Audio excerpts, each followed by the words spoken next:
नमस्कार। आज गोटे खबरटे नहीं आसी आपण आप शुणु केमती लगुच से मतामत देवे कौ भली भाव ठाकुर को माने अपमानित भाव करा जाउची।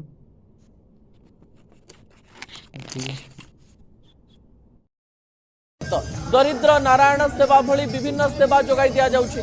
सारथी अनुगामी कहवा अनुसार सारथी बाबा निर्देश क्रमे राज्य देश तथा विश्व में शांति प्रतिष्ठा निमंते एभली कार्यक्रम आयोजन।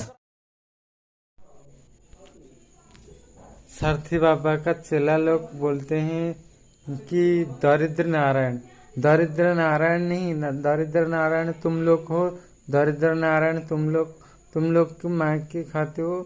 और अंधभक्त बोलते हैं इसको। और सारथी बाबा का चेला हो तुम लोग, चेला।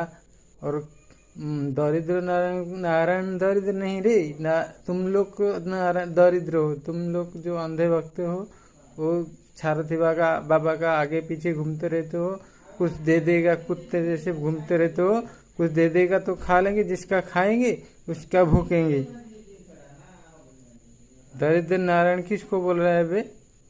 दरिद्र नारायण को नहीं बोलने का, भगवान को दरिद्र नारायण नहीं बोलने का।